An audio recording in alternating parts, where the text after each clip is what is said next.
Sends it inside the forward 50. Off hands. Ibbotson's hurt. May have done a shoulder. Yeah, Ibbotson in trouble, isn't it? Is it forearm, do you think? No, it's a shoulder. Yeah, He's certainly done his shoulder. That's popped out. You can see the joint out.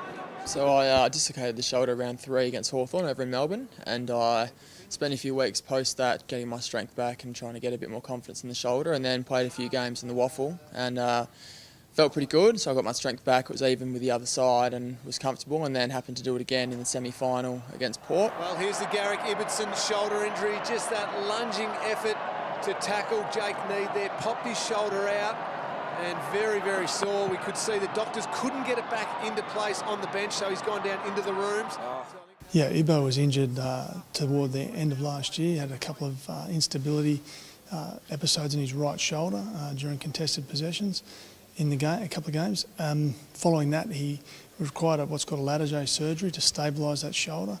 They take a little bit of bone from the front of your shoulder and fuse it to where the dislocation would happen. So then you have a solid block, like a bone block, once it's fused. And I think there's about a 1% chance of a dislocation again. So I've had operations before on the other side, and I think it's still about 20%, but this procedure I think is a little bit more secure for future. Yeah, I have spoken to Fifey before because we had our other shoulders done one after each other last time. So we've been through sort of the same sort of stuff with shoulders. So he spoke to me initially and said that he was really happy with the procedure and how it went, and was really happy with Greg Hoy, who was the surgeon that did this operation for him. So it was good being able to speak to someone who's been through it before and had a couple of years of playing, obviously, Fifey really good football and not having any shoulder issues. So yeah, that was really helpful to know before going into the surgery.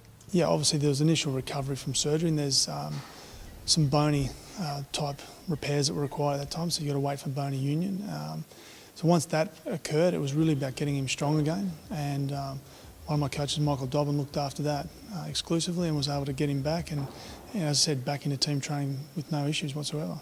The full recovery was about 12 weeks, so I had the operation the first or 3rd of October, I think, roughly, so I was able to come back for the start of pre-season, and I've had a full running program. I was a little bit limited with contact, even though we weren't doing a whole lot pre-Christmas, but coming back post-Christmas I was able to join in with the main group, and I've been able to, thankfully, get through the whole thing without any issues.